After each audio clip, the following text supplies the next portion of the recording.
Okay, this is part 5 of Nos4a2. Various locales. In a few months, the incident of the lost bracelet was largely forgotten, and when Vic did remember it, she remembered finding the thing in the car. She did not think about the shorter way if she could help it.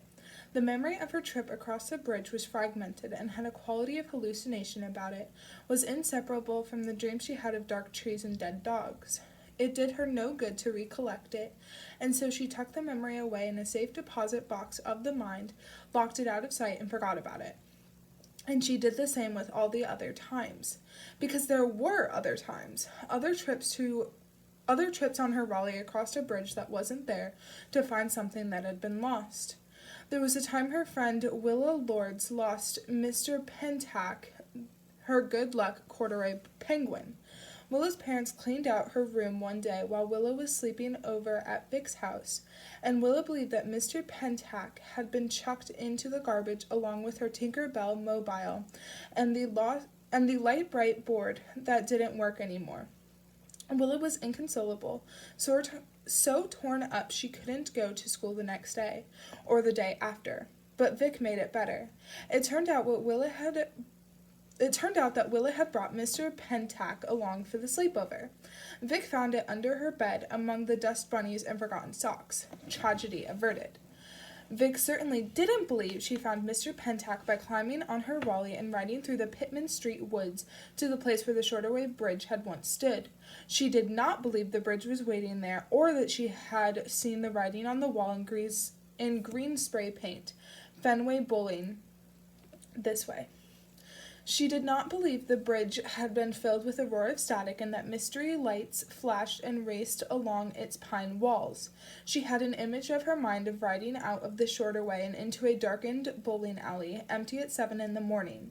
The covered bridge was, absurdly, sticking right through the wall and opened into the lanes themselves. Vic knew the place. She had gone to a birthday party there 2 weeks before. Willa had been there, too.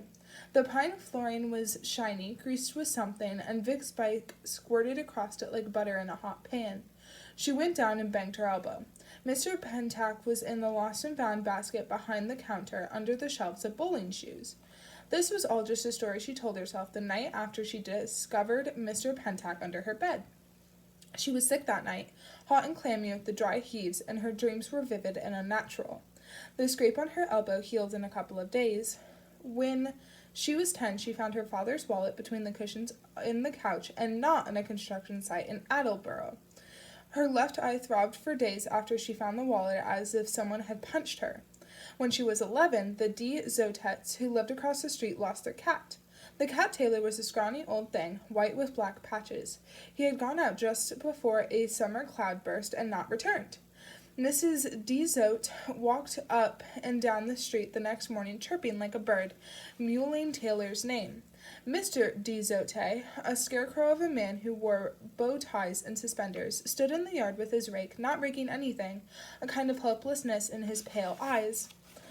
Vic particularly liked Mr. De Zote, a man with a funny accent like Arnold Schwarzenegger's, who had a miniature battlefield in his office. Mr. De Zote smelled like fresh brewed coffee and pipe smoke and let Vic paint his little plastic infantrymen.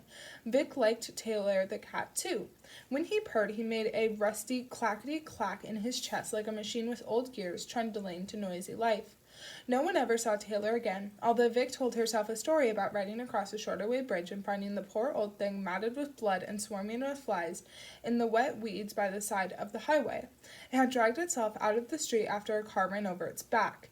The brat could still see the bloodstains on the blacktop. Vic began to hate the sound of static.